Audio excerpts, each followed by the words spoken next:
starting from where he has left just now and speak of borderlines, because borders are important even for any understanding of humiliation. You come here. So you come. Just easy. Yeah, you come. And yourself. This is the principle of dispassionate, emotionally uninvolved research, when you do not allow your passions, your feelings to interfere with your research. But there is also another border that has to be established when you are a scientist and doing research. It is, I'm glad that you told the story. Another border that has to be established between your reasoning self or cognitive skills, your intellectual self, and your emotional self and motivational self. So you split yourself into two parts. Your reasoning mind must have primacy, and your non-reasoning, affective self, which involve feelings and emotions and motives, must play a subsidiary role under the and ideally should not be present that at all. And I would propose as a passing comment, because my presentations always provoke controversies, but I will state my philosophical position. আমার জীবন দর্শন যদি দুই শব্দে বলতে পারা যায়, এইভাবেই বলবো আমি যে this has a special significance in our times because of science has been heavily involved in all the major instances of violence in our times. Traditionally, human societies always drew its values from three sources, and they were supposed to balance each other out: reason, aesthetics, and compassion. After the Enlightenment in the West, after the beginning of modernity, we came to overvalue reason, because modernity was a reaction against medieval unreason in Europe. And therefore, we with a vengeance moved towards reason. We drew all values from reason and scientific rationality.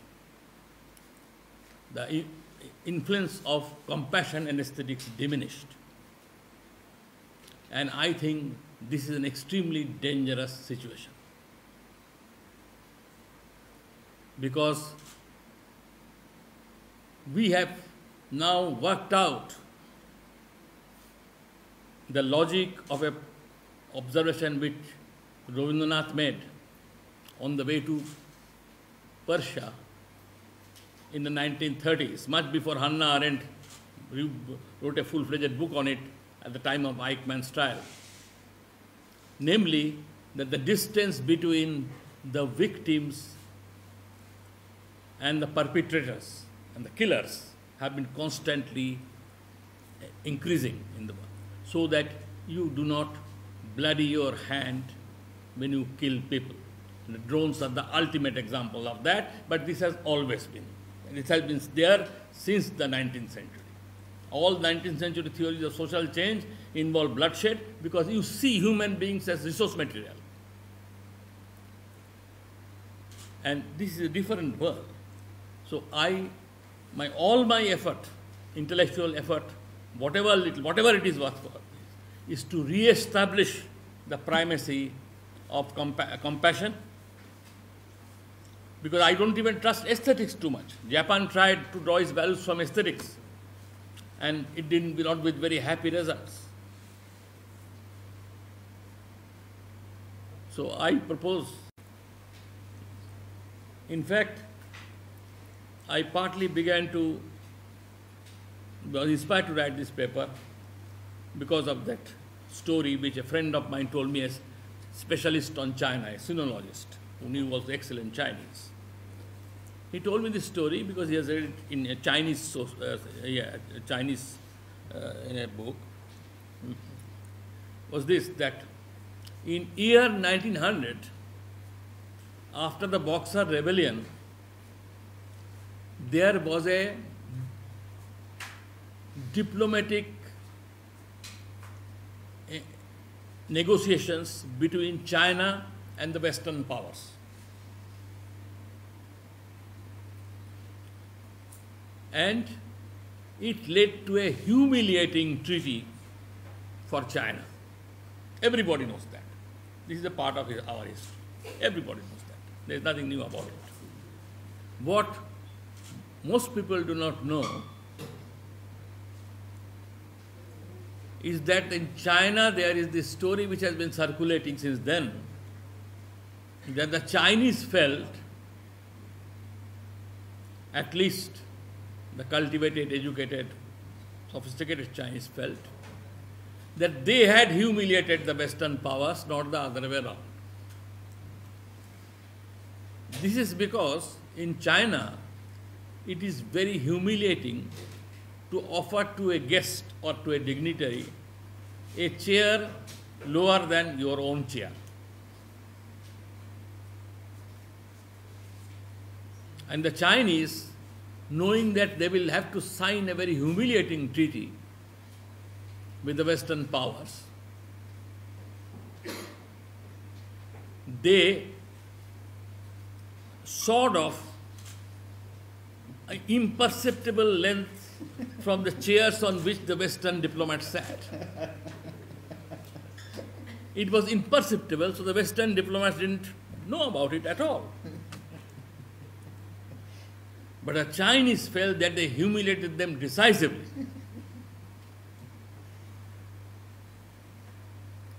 But it teaches us something very important.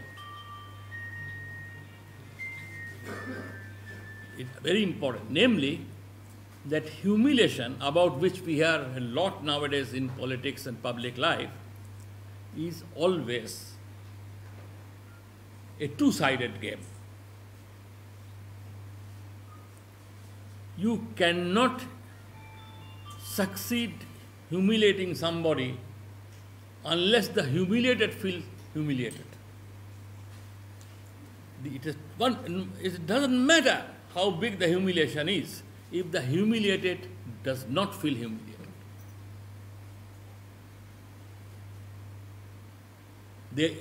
You must. It is a bit like, in many cases, bit like torture, that when you torture somebody, you expect him to scream for mercy, and then you offer a deal, that you tell us these things and this will cease. But if the person doesn't resist it, doesn't scream for mercy, you are helpless. In that case, the person being tortured is controlling you. You are not controlling him or her. So this is the first principle of humiliation that we have to recognize. Now, people have strong objections to this position because mainly of two reasons. One, most people think that humiliation, when it is when it occurs, is too obvious thing to any outsider who sees it. So there is no difficulty in identifying it. But this is, of course, absurd. This is absurd. I can give you many instances of this. One of my friends many years ago was going to Balochistan, to the interiors of Balochistan. He was an anthropologist. So when he reached Pakistan, his friends there said him that let us warn you. You are going to the interiors of Balochistan, you are going to the villages, and they are invariably going to sit around the fire in this season because it was winter.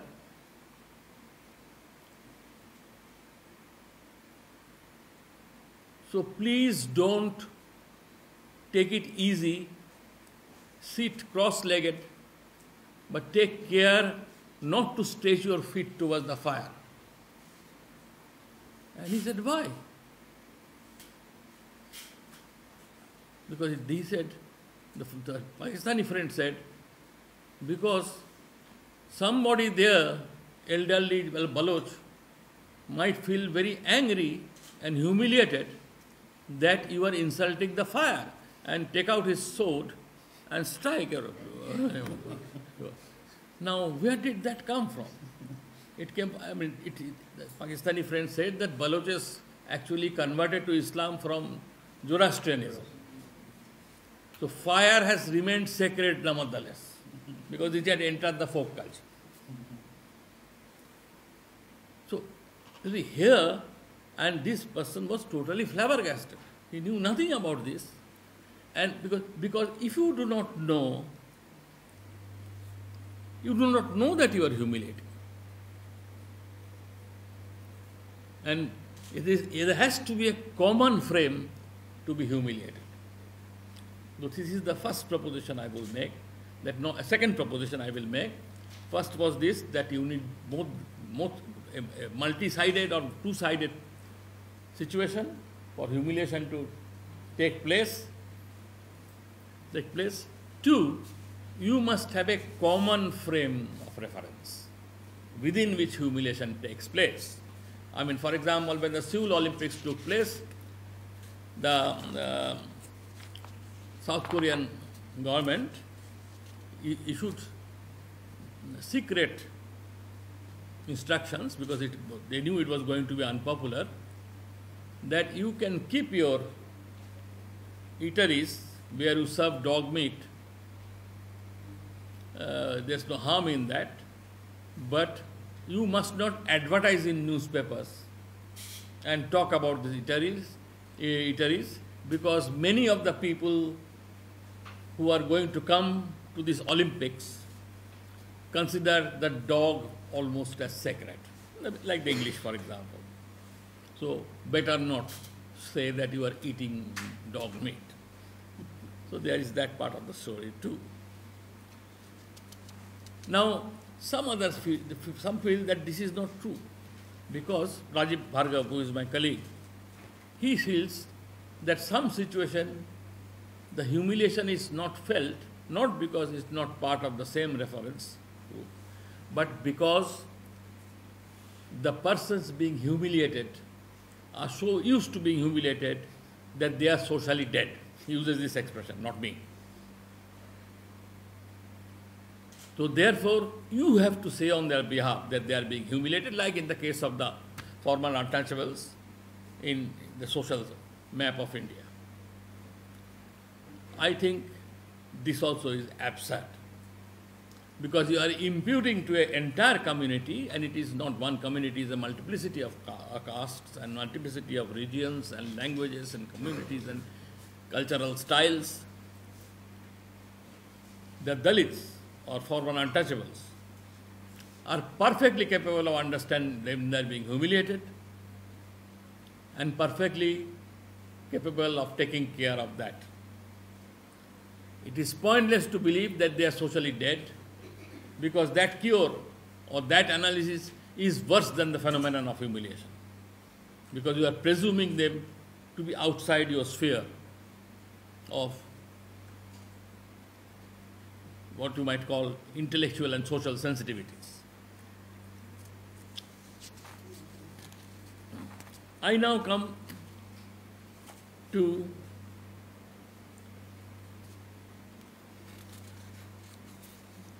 the other part of the story, this same issue, that if you give the right for others to get, to judge whether you are humiliated or not,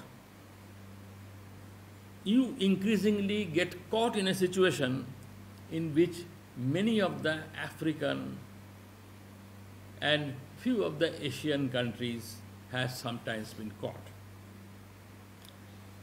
For example, whenever there is a major instance of violence, as it was in Rwanda or in Bosnia, the moment such a thing happens, the international agencies and the experts begin to say that the people are now traumatized. They are not capable of taking care of themselves. And you must allow international agencies to send psychiatrists, psychologists, psychoanalysts, psychiatric social workers to them to take care of their suffering and ailment and take care of their day-to-day needs for handling their sorrow or their misery or their memories in general. I have seen such projects to last for years. Often they take away a major section of the aid given to these people. And I have also seen instances, I did a major study along with people like Imtiaz on the partition violence that took place in South Asia, where of the people we interviewed, well, a number of them, I would say, very, very large number, nobody had any professional help. But almost all of them, with rare exceptions, handled themselves very well. Ultimately, they were integrated in society. It's to the credit of not only the individual, but of the communities, family, and so on and so forth. Our family system is strong. You take care of some eccentricities you might develop as a part of your experience, some side of symptoms that you might develop, psychiatric symptoms, and you gradually get over it. So, they are. And if you say so, people do not like it.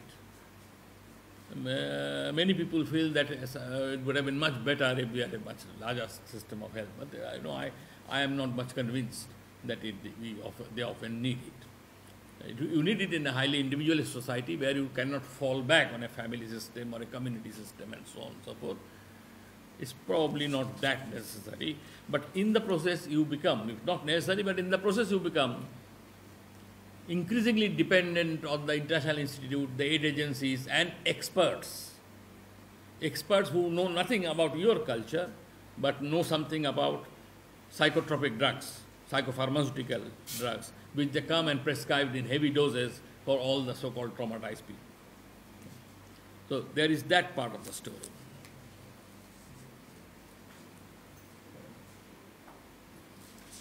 Now I move to the fourth proposition I would like to make, that, and it's a normative proposition, unlike the other three. It is this, that humiliation usually is said to take place in two kinds of situations. One, the most common one, is when humiliation has been historically been associated with a particular community. Everybody in the community feels humiliated. And actually they feel also. Now I am moving to that part of the story. What about those who feel humiliated? Feel humiliated. Thus, for example, and then one of the standard responses to this is to change the name and designations which are associated with your state of humiliation. For instance, the American blacks originally were called Negroes. And it was associated with the term of contempt, nigger. once they got empowered, one of the first things they did was to change their names. They call themselves blacks. But blacks was unlikely to satisfy them. They called themselves for years that, nearly 25, 30 years. But black was unlikely to satisfy them because the educated persons, the intellectuals there, were bound to point out that Negro and black mean the same thing. And also, in French or Spanish, Negro means black. And they have no other term for the Negroes. And they have to therefore use in French that word. So does that mean their humiliation persists? And the white Negroes who speak Anglo-Saxon languages, their humiliation. So that was African Americans.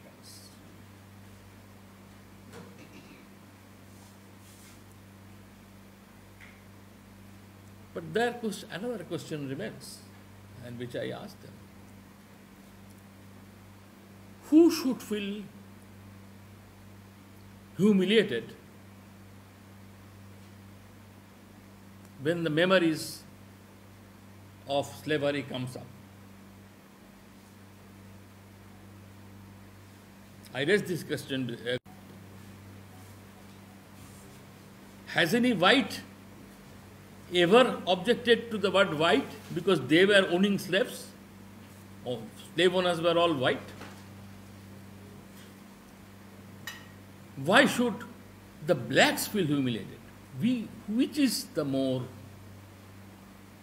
should be the more? Let us put it, that's why I call it a normative proposition. Which party should feel humiliated when you raise the issue of slavery? The whites or the blacks? Who should be embarrassed enough to say, don't mention that, I am ashamed of that past? More. I am afraid my answer is this, that it's not the blacks or the Negroes or African Americans, but it's the whites who ran a 4-continent slave trade which could be called the first attempt to globalize the world. 4-continent-wide slave trade which has financed many of our major Ivy League universities and also got into the interstices of the society. But the first kind of idea of a biological inferiority of the blacks and the browns and the yellows came up after the discovery of America, because they had to justify the slavery, because by that time enlightenment has taken place. The enlightened values have seeped into Europe society. It was no longer possible to run colonies only as a machine for pillage or looting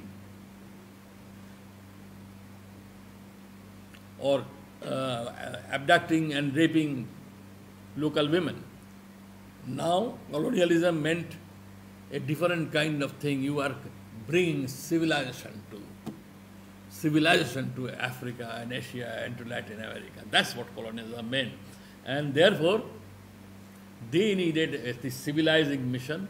Therefore, they needed an idea that even the black slavery was an apprenticeship to get into better company and better learn the right kind of culture. Frederick Engels said when France conquered Algeria, that's a good news. I thought he would object to it. He said, that's a good news. Now Algeria joins civilization. I think that itself is a savage statement, an uncivilized statement. And I believe that the European civilization, particularly the modern European civilization, has many things to be ashamed of, at least in the matter of slavery, at least in the matter of treatment of the Africans. It is they who should be ashamed about it. They who should feel that they feel humiliated when that memory is raised or brought into public life. So they should change their names from white to something else if they like. I don't see any reason by the blacks of America should change their names. Anyway, but that's a different issue. The question is, what I'm questioning is this, that basically to say this, you are already moved out. What I am proposing is that you move out of the frame, intellectual frame within which black-white relationship have been seen. I think American blacks were caught in the frame of reference of the dominant civilization. And that is why they felt their name was humiliated, associated with humiliation. Because the victim has much less reason to feel humiliated by the fact that somebody has oppressed him than the oppressor has. I'm not saying that he has no reason, otherwise he will not he has a right to think so and to fight back. But the oppressor has much more reason to feel ashamed of his oppression than his victim has for being oppressed. Yes. And this is also very important for our kind of societies, where we are have this problem, cultural problem, which of feeling humiliated vis-a-vis the West. In fact, I think many of our decisions, many of the solutions we think in international relations come from a sense of being inferior to the modern West and to catch up with them. I see this all over the place, but more particularly I see this in two large countries. It is heartbreaking, China and India, because I see every time I look around in these countries, I find that increasingly 1 billion Chinese and 1 billion Indian have begun to think that if you lead a virtuous life, you don't go to Behest, you go to New York. So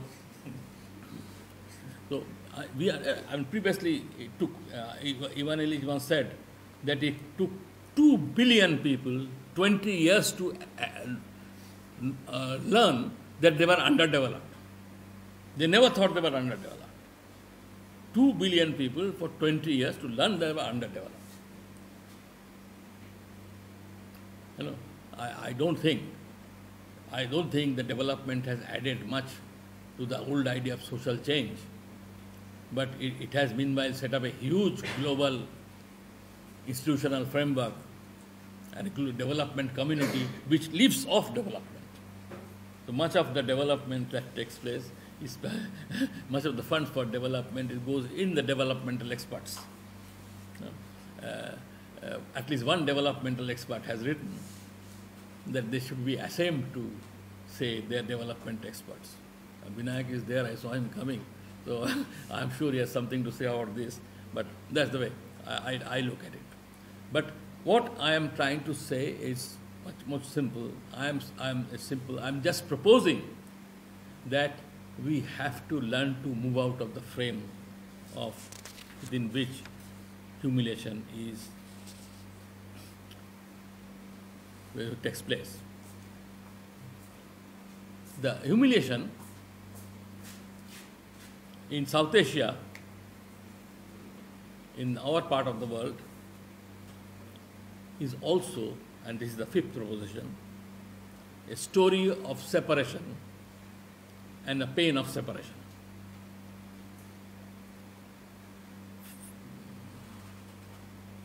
Caste and religion are two into positions of power, getting increasingly empowered, and that scope of humiliation, because Mrinal used to call her Ma, she used to call her Ma. So Jashimuddin asked Mrinal's father, "You are saying that I am your son, but why am I served food separately every day? And why are my plate and other utensils which I use are kept separate?"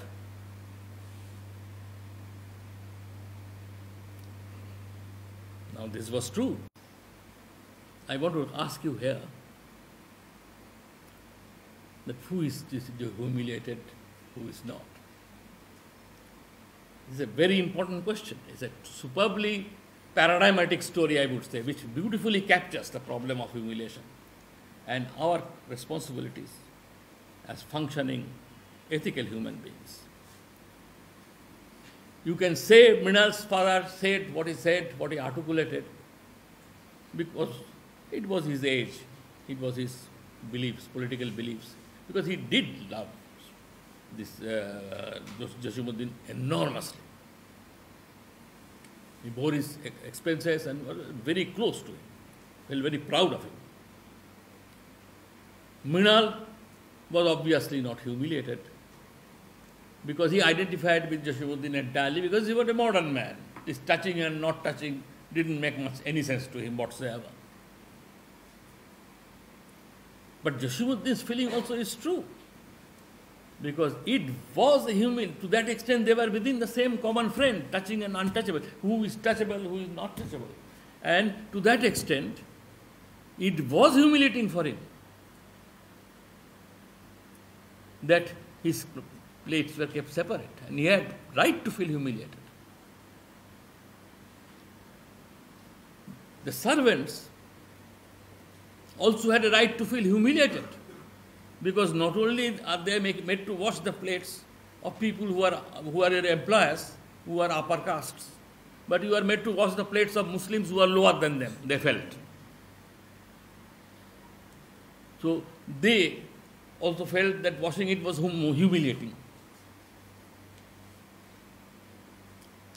But think of Mrinal's mother, that she actually was washing the plates and ultimately said in front of everybody that she was washing the plates to make sure that Jasimuddin is not hurt. And he knows that, that he calls him mother. So she felt it was her duty to wash these plates which even the servants would wash. It's a touching story. And I propose that even within the same frame if you operate, humiliation is an extremely complex thing, and it is extremely difficult to understand its nuances.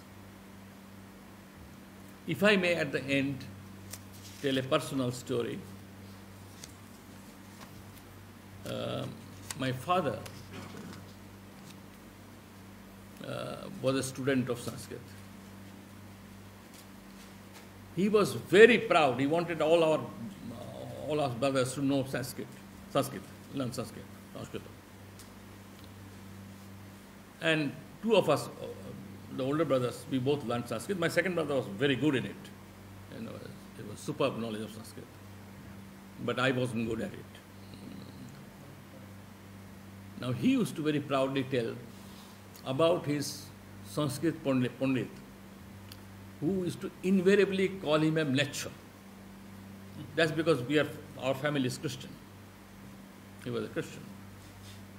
And it's in the class.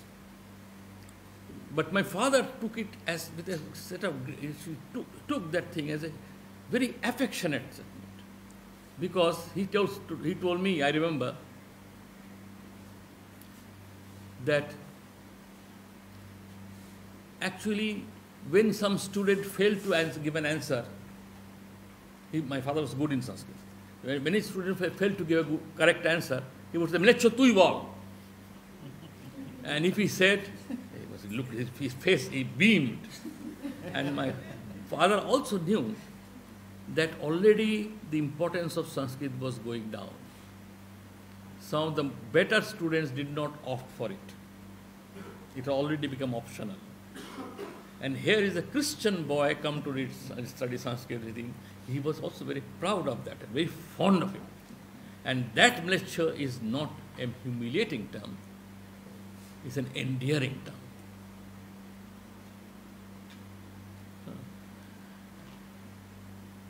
This is very difficult to convey in many societies, particularly in individualistic societies where terms of social intercourse are more formalized.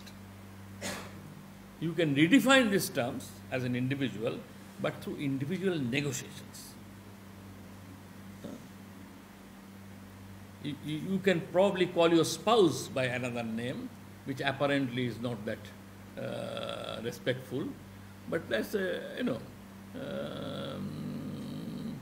that's as far you can go, because that intimacy gives you the right to redefine amongst yourselves. But you cannot do these experiments in that kind of a society. I propose to you my final comment that humiliation, as we see it today, is loaded in such a fashion then in each case, if not in each case, let me be on the safer side and say in most cases it is a homage to the person who is humiliating you, apparently, because technically you accept his frame of reference. You accept his frame of reference. And that is the dilemma in which we are caught today. If you do not grant that you were humiliated, humiliating can be liberating experience too. Gandhi, when he was thrown out on Pietermaritzburg station in South Africa, despite having a first-class ticket from the first-class compartment by a white guard, he picked up two lessons from it. One, that this is an humiliation, not his personally, but of an entire community. Entire community. And secondly, that the person who represents the agency of humiliation, the God, doesn't represent his community, because some of the white travelers objected. They were otherwise racist, but here they said, this man has a proper first-class ticket. What is wrong with him? Why can't he be in the class? He didn't forget that also. He learned to differentiate with the agencies of humiliation. And this is not necessary for social peace or protecting the dignity of an individual. It is necessary for protecting the sanity of the person who is feeling humiliated. Gandhi made something creative out of it. Creative out of it. That is a message that is possible for many situations of humiliation. Thank you for your patience. Well, thank you very much. Let's now open the floor. Who wants to go first? Shah. Thank you, sir. I'm Shahar. I teach. Your work was introduced to us by Professor years back as a student of international relations here. And we used to read you extensively. And I had the privilege of my classmates here today, Dr. Mike Khan. I have several observations from your particular lecture. Several observations and two critical questions that I think is pertinent to what we have discussed. And one issue is the whole idea of social constructivism, or social construct of the whole concept of humiliating. Now, who defines humiliation actually? I mean, if I go back to the question of Jashimuddin, as you have rightly pointed out, as well if you go to the cultural context that the Chinese has actually said. And if you think about the Japanese, or perhaps if I take myself as an example, I still cannot sit in front of my father, even today, because of the relationship. Now, here is the whole idea of hierarchy comes in. I mean, the dad and son, and I have my student here. So son, and then it's now student, and then you have wife, mother, and everything. So, you know, South Asian mothers, South Asian fathers, as Professor Imtiaz used to tell us back at 12 years back, that the whole idea of hierarchy in the politics is about chamchas and baboons. So now, going back to this whole discourse, what I found quite fascinating, as you have mentioned, the protection of sanity. How do we do that? I mean, the moment we are not able to grasp the whole idea of unification, who defines unification? Is it the caste of the religion or the social construct of our human mind? Because this has been a part of the entire history, starting from Iliad. If you go to Iliad, or even if you go to the ideas of prophetic sermons, it's essentially the whole idea of the distinction between who rules and who we rule. So who defines? Second question that I always encounter in my mind is the whole idea of disgrace or dishonor. Now, what is the difference between dishonor and humility? Desire and? Dishonor. Dishonor and humility. Because if I think that dishonor is essentially subjugated, or if I see it as one of the preconditions of creating what we call neoliberal economic societies, then why do we need to think about humility? Let's take the case of information technology as such. Where is it taking us? The paradigm shifting, the concept of state is shifting, the babus are shifting. Now we have new patterns of babus coming. So in this entire structural system, how do we actually see ourselves defining disgrace, dishonor, and humility? That my second generation is my student, who will be coming into the scenario of political decision making in 20 years of time. Thank you, sir. Shall we take one or two and then? Okay. Then I have to write. Shall we take one or two and then maybe a collective? Next. Who wants to go? When I was a child, my best friend was a Hindu in the village. And we used to play together, do everything together. And what I used to enjoy most was to toss his bottle from one end to the other. And every time his Masi would come, cow dung.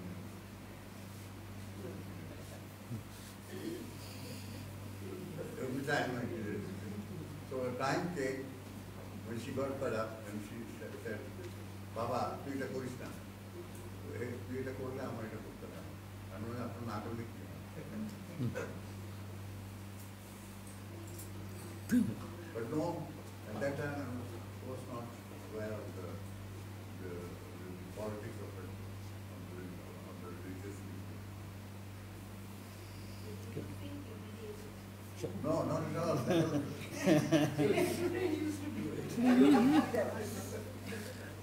Go ahead, please. At the beginning of your lecture, you were talking about separating reason from emotions, etc., and also about being normative.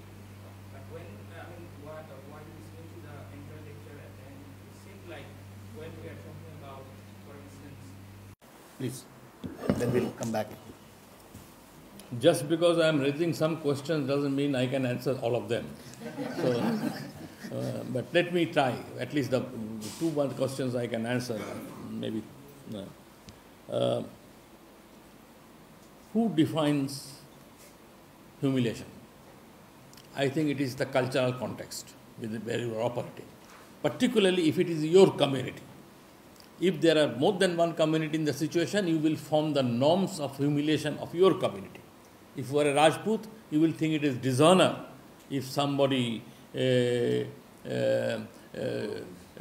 doesn't use fair means of contest in a practice sword fight or something of that kind.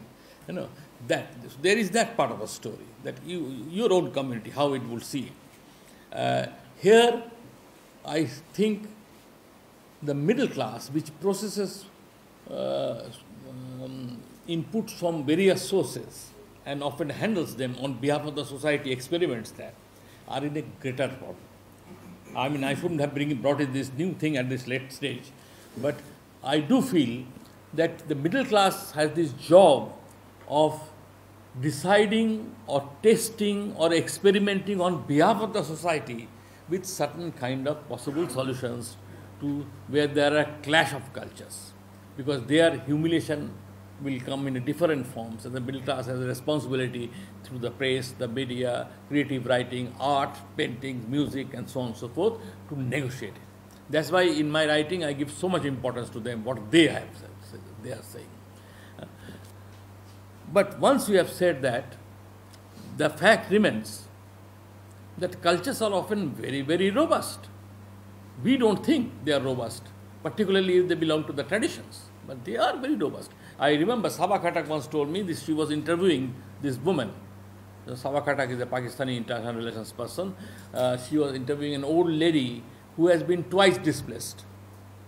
Once from UP during 47, and then from Bangladesh during 71, and so lost number of family members. And she was saying this, she had read, Sabha has read these standard books on how caste system and the touchability and untouchability messed up Hindu-Muslim relations. So she asked her question, did that caste system and this idea of food getting polluted or non-polluted matter to you? This old lady said no, and went on with her story. So Sava asked her again after a while and again, because she was determined to find out her real response. He had felt that he was being just casual in dismissing it. And ultimately the old lady said, why are you asking this question so many times to me? I mean, Hindus did not eat with 90% of Hindus themselves. Why should I feel humiliated if they don't eat with me? Now, that's also tradition. That also is cultural reference point. You know, this is very robust. We underestimate that. We underestimate that. I mean, here, in Jasimuddin case, the two more educated, politically conscious people had problem, which Mrinal Sen's mother did not have. You think of that. She was under-socialized in that case with the cultural norms which these people have developed. What she should have felt humiliated, being a conservative or less educated person. She did not. And I want to point out to that robustness of her. So there is that part of the story. I mean, there's a beautiful story of it. Let me tell you from another one. This is also about a woman, very old woman. She had lost half her family in partition violence. And she remembered with great fondness a Muslim family she used to visit. So she said that her mother used to beat her up if she ate there. She didn't mind her playing with her Muslim friends, but eating there was not permitted. She would invariably get beaten up by her mother. So one day she asked this friend's mother that I have this problem. My mother beats me up when I eat at your place. She doesn't mind my playing with your daughter. But I like the food at your place more than I like the food at my home. What do I do? So our friend's mother said, that's no problem. Have you been taught any Hindu mantra? Now this was obviously an Arya Samaji family. So they had taught the daughters Gayatri mantra. He said, yes, I know a mantra. So the friend's mother said, the Muslim mother, friend's mother said, all right, I am teaching you a kalma. You mug it up. And next time when you come from home to our place, you recite that kalma. So you will become Muslim by the time you reach here. You can eat anything you like. And when going home, you recite the Gayatri mantra. You will become a Hindu again. But you don't have to tell to your parent, mother that. I mean, this is another kind of handling this problem, which we will have to go to abroad to study about caste system and pollution to get out of it. They didn't have to do that. I have great respect for this kind of spontaneous thing.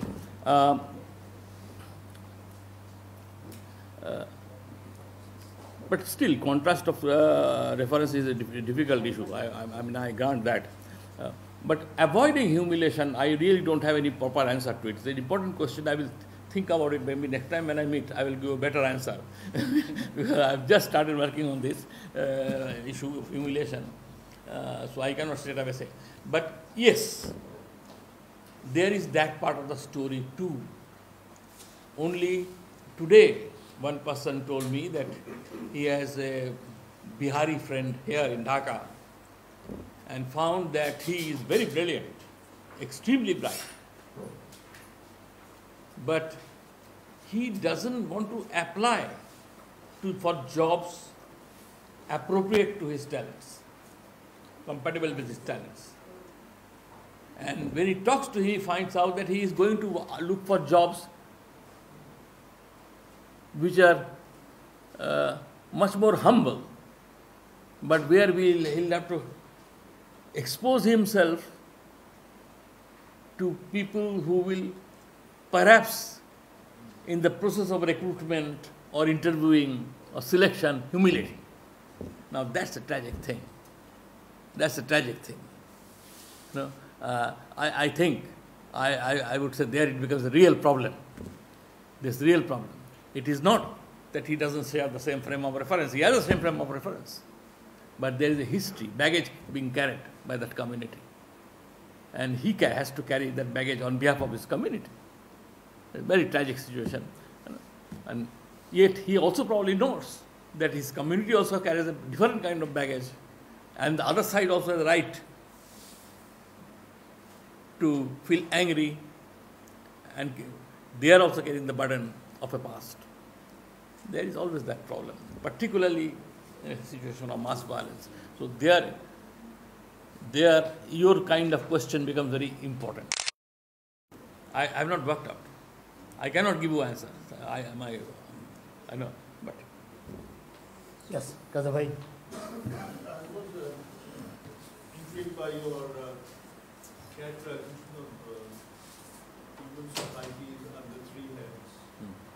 Some which derive their reason. Now, in case of Japan, for example, there always was a heavy dose, not so much of compassion, but of aesthetics.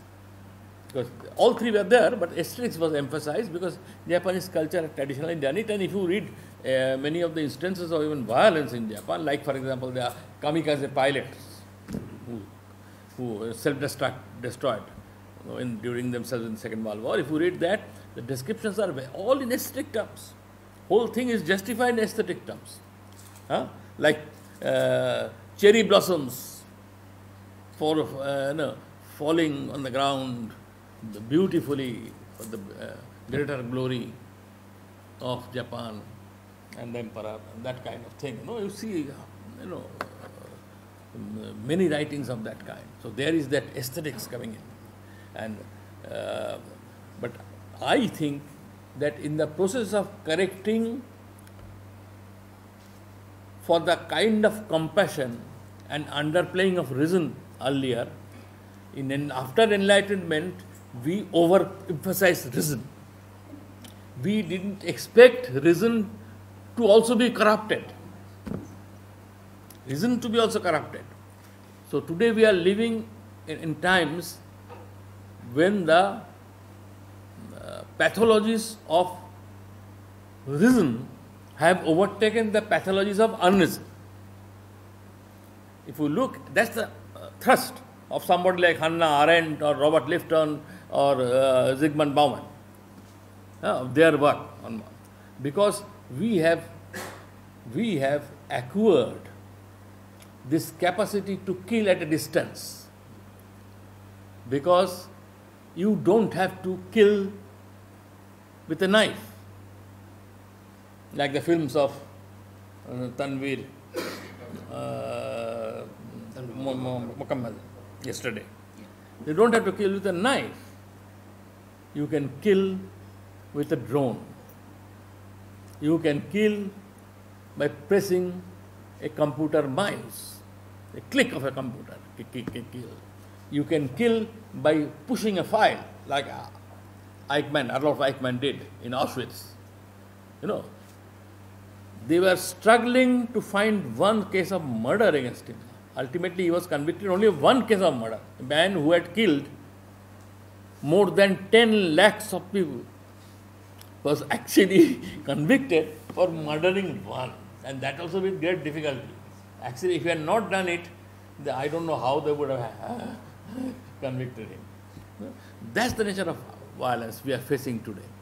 I mean, Nazis used eugenics, 19th century biology, and public hygiene as their justifications for killings. You kill vermins and eliminate viruses and bacilli. Likewise, you eliminate the Jews, because they are the right, they affirm the right to terminate life not worthy of life. That's the term. Terminating life, we have the right to terminate lives which are not worthy of life. That's the argument. And it was applied also to the gays, also to the gypsies. In fact, everybody has forgotten the gypsies. Like the proportion of gypsies killed by the Nazis were higher than the proportion of Jews. Anyway, so that's that. Same thing happened in the Soviet Union. It is scientized history which pushed Stalin to many of the killings. He felt the history was in style. It's scientific history, scientific materialism, dialectical materialism. So that was when these artificially created famines were there, he passed a law which made it criminal to give arms to the famine-stricken, because they wanted them to die. It's like Britain's man-made famines in Ireland. So we have discovered many methods to take care of the killing part, and you don't feel your hands are bloody. Winston Churchill, who precipitated the Bengal famine of 1943, he never felt his hand was not dipped in blood. He felt, and he said so. There is a record for saying that nature has a way of dispensing with its surplus populations. So, let us not bother about it. Put more grains apart from to save in case we need it. If the Japanese overrun India, so there is that part of the story. I am only saying that it is time for us to look back and say that will not save us, because if you give long enough time to human beings, they will convert any theory of liberation into a justice reverse. Human greed and human violence being what it is. So let us now, the Enlightenment gave us what it could. Let us now go back more to compassion and theories of transcendence, which might give some respite to us from the massive use of violence that has become the normal thing, and which has percolated all parts of the human society. Hiroshima was chosen as a target of a nuclear weapon, not because it was a military target. It has no military significance, but because it was not a military target. So, the scientists insisted that you choose Hiroshima because it was untouched by the war. It has no military significance. So that we can perfectly measure how much damage a nuclear bomb will do. That search for a perfect measurement. I can give you many stories, some of the greatest names of modern physics were involved in that adventure. Anyway, that's that. Thank you. Yes. It's been an honor listening to you, sir. Hopefully, having coffee is not too humiliating for you. Humiliates us every day. My question is that when we talk about critiquing Western But we science, talk of? when we talk about critiquing Western science, the discourse of enlightenment, I think we have a certain tendency to get into a nativism and cultural religions. Let me give you an example. Jomo Kenyatta, Kenyan nationalist leader, he wrote a book called Facing Mount Kenya. It was his master thesis, right now at the University, where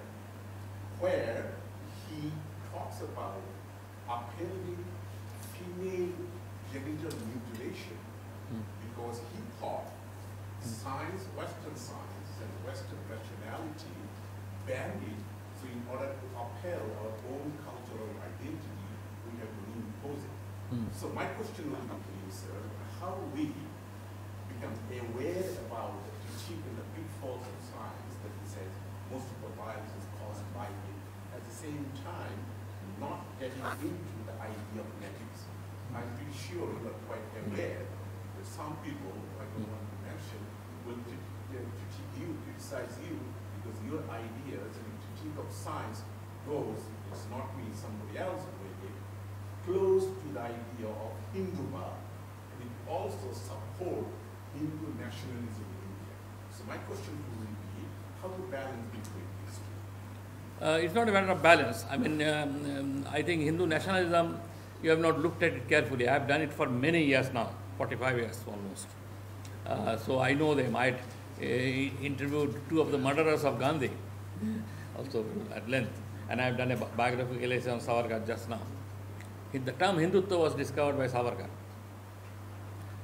That term, and Savarkar was, as you perhaps know, was an atheist, out and out atheist. He didn't believe in Hinduism, he has contempt for Hinduism. He wanted to support Hindutva because he wanted a nationality, proper nationality in India, because he was an admirer of Marxism. And he felt that the kind of secularism he had, he himself was a secular person. He wrote a history of 1857, the mutiny, where he talks of Hindu-Muslim unity and the way they fought together. So he felt that for living in modern world, you must have a nation state. And to have a nation state, you must have a nation. And the nation must have nationalism to sustain the nation state. Now, in India, God-forsaken India, you do not have a bloody nation.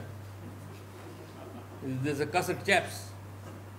So he thought that a best compromise let me make. That was a great sense of compromise, that Hindus should be made the nation, declared the nation.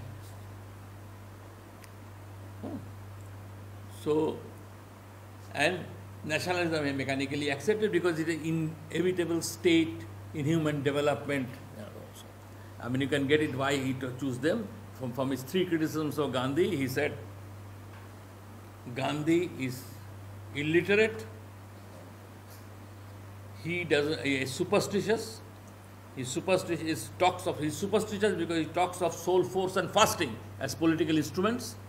Two, he is illiterate because he had not read any Western political theory. This is Hindu nationalism, huh? Father of Hindu nationalism, who coined the word Hindutva. He has not any Western political theory.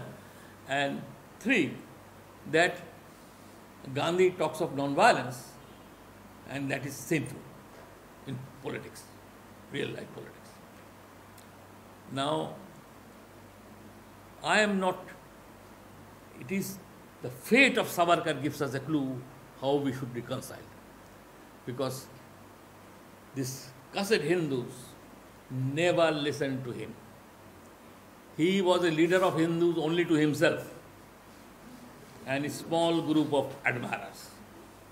They made 4 attempts out of the 5 that were made on Gandhi's life to kill Gandhi, and ultimately succeeded. But that's that. That's that. So the Hindus also knew whom to believe and whom to trust, rightly or wrongly. And I do believe that ordinary South Asians, all over South Asia, know how to handle these things. They are not the insane savages we think them to be. They have tremendous resilience. Their record as democratic participants in democratic process. Pakistan, supposed to be the worst case, in world's most dangerous place to live, as the title of a book says. Pakistan has brought down 4 army regimes non-violently through street demonstrations. I think that is a record which should go in the Guinness Book of Records. There is something in the atmosphere, in the cultures of South Asia, that we are accustomed to live with diversity. Accustomed to it. So it is not that we are saying, I am saying that modern science is flawed, therefore reject it. I am saying it is also flawed exactly as other scientific systems also are flawed. But because it's not given to human beings to have a perfect system. Because if you give that, then scientists get a sense of, such a sense of omnipotence, that the godlike omnipotence, that they are not responsible to us. Their responsibility only to themselves. I can give you immediately reel out much. I've been working on that also for a long while. Science and epistemology said, I can give you examples all over. And 9% of women in the world's greatest democracy are supposed to require cesarean section. 27% get it. Because modern doctors don't have the time to attend to childbirth at 2 o'clock at night. And they don't want. And Delhi, we immediately learn from them. So in Delhi, private clinics, the government hospitals have the rate of cesarean section is 10%. Only 1% difference. And it could be because of malnutrition, other things, many of them a little bit more required for that. But in public clinics, the rate of cesarean section is 95%. So it is also so we must guard ourselves against that. And what I am trying to do is to discover and identify the pathologies of them. In Mayo Clinic and Sloan Kettering, they did in third. I forget the third one which one was it. The American Medical Association did a study and found that the doctors prescribe for the same ailments 3 times as many operations and invasive investigations to their patients as they do to them for themselves, for the same ailments, for themselves or for their relatives. Anyway, Take them and then we'll come. Yes. Go ahead. I'd like to ask about your journey in finding solutions based on compassion. Like if we are predicting the unreason, patterns of unreason, then how are you dealing in present times? Finding answers. Stalin, for instance, once I remember that Nadezhda Krupskaya, the wife of Lenin, went to beg the life of Kamenev, who was a friend of Lenin, and he was put then under short trial, 36 short trial. And she was begging for the life of Kamenev. So Stalin said that you did not beg because party was decided already. 2 weeks, Nadezhda said that no, I will take this issue to the general party members and I will fight the case. Then Stalin said that if you pursue that route, I will declare that you are not the real wife of Lenin. Stasova is the real wife of Lenin. You think I cannot do this, party can do everything. So I think that the point I'm trying to make is Stalin wanted to exercise his power as a general secretary of the party, and the only instrument was that to humiliate her, to say that, so I think in a sense that how then compassion or other levels of transcendence you are implying would address, make those factors apparent to the powerless. So in doing so, they follow the rule of humiliation. Is that the case? And sometimes they do. Because you don't have the capacity to persuade, then torture comes. You see, similarly, humiliation comes when other methods of persuasion has failed. Humiliation of the kind inflicted on the Dalits in India, for example, now often comes also in Nepal, another place where you previously never heard of this kind of thing. Now you can hear. Reaffirm your authority, which you know is tottering. Masood, is anyone else? Then wait, we can have the last one or two. Okay, Masood is the last one. Masood, please. Sir, if I define in a single word that what is humiliation, then I can say that dishonor or unrespect to others as human is called humiliation. And in our constitution, I think that most of every constitution, there must be admit that every human is equal. But in our political system, our caste, our society, everywhere I found that people are feeling superior to another person or other person. They are not feeling the same. But whenever we found in the constitution that to a person having an inferiority complex who has to affirm his authority because if he is afraid that he is inferior, he feels inferior. Like the person who feels that the Dalits are being too uppity because he feels inferior in that context and therefore he is oppressive and humiliating to them. You know, so that's the crux. If you read that famous case of books on the famous case in the United States, what was it? Sevani? It was on suddenly witchcraft re-emerged there.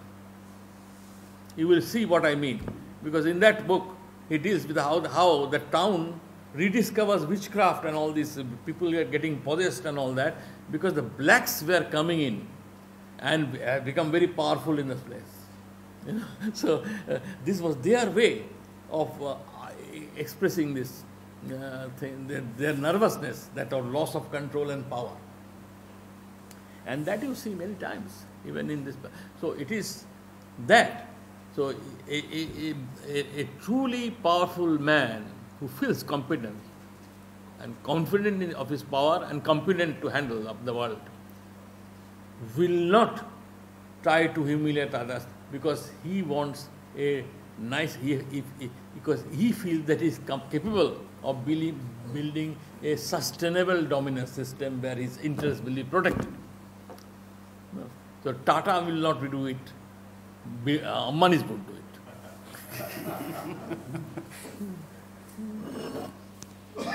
Well, thank you very much. There is, I don't want to sum up anything. I think one of the big messages, once you are humiliated, you tend to internalize humiliation, and that's a serious problem. And in the Bangladesh context, I've always maintained that the birth of Bangladesh has to do with 1st March 1971.